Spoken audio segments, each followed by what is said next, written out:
Welcome back sa Panahon TV mga kababayan. March is Fire Prevention Month at bilang pag-iingat, narito naman po ang mga fire safety tips at home. Ugaliin po natin na itabi ang mga pospro o kaya naman ay lighter sa lugar na hindi po maaabot ng mga bata. Ito ay para maiwasan ang mapaglaruan at make sure din po na nakapatay ang inyong mga kalan. Ugaliin rin na i-unplug ang inyong mga electric appliances dahil posible rin itong pagmula ng sunog. Dapat rin po nakasara maigi ang inyong LPG tank para maiwasan naman ang pagkakaroon ng leak. Kung nagamit naman kayo ng kadila sa bahay, huwag po natin ididikit sa mga flammable materials. Gaya po yan ng cloth and wood. At i-check po natin ang inyong electric wirings para maiwasan naman ang pagkakaroon ng short circuit.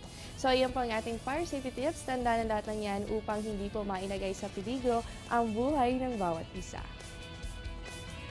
At sa ating ulat panahon, silipin naman po natin kung ano nga ba ang magiging lagay ng panahon sa mga susunod na araw. Narito po ang 3-day weather forecast ng Pag-asa. Simulan po natin sa Baguio City. Asahan po dyan ang pagkakaroon ng fair weather conditions simula bukas hanggang sa araw ng Martes. Pero pagsabit po ng Martes, may posibilidad na makaranas kayo ng mga pulupulong mahihinang pag-ulan. Samantala, dito naman po sa atin, sa Metro Manila, magpapatuloy po ang maaliwalas na panahon. Magpapakita po ang araw, simula yan bukas hanggang sa Martes. Sa Metro Cebu naman po tayo, asahan natin dyan ang fair weather condition, liban na lamang sa mga localized thunderstorms, lalo na sa hapon o kaya naman po ay sa gabi. Simula rin yan bukas, ganun din po sa araw ng Lunes at sa Martes. At para naman po sa Metro Davao, asahan din natin ang pagkakaroon ng partly cloudy to cloudy skies with isolated rain showers and thunderstorms for the next 3 days.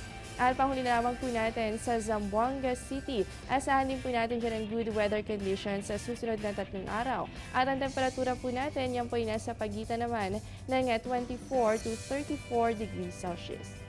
At mga kababayan, kaugnay pa rin po sa Fire Prevention Month, narito naman po ang ating Narito naman po ang mga dapat nating malaman kaugnay sa ganitong sakuna.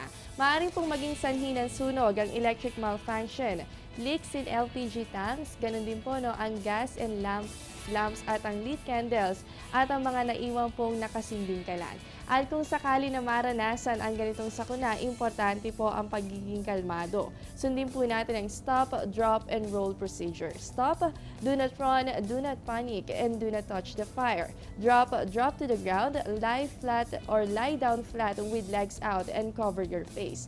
And roll around, stay away from fire, and escape safely and seek medical help. Para maiwasan po ang peligro, sundin at tandaan natin ang mga safety tips na ito mula po yan sa Bureau of Fire Protection. Magbabalik pa po kami matapos ng ilang paalala.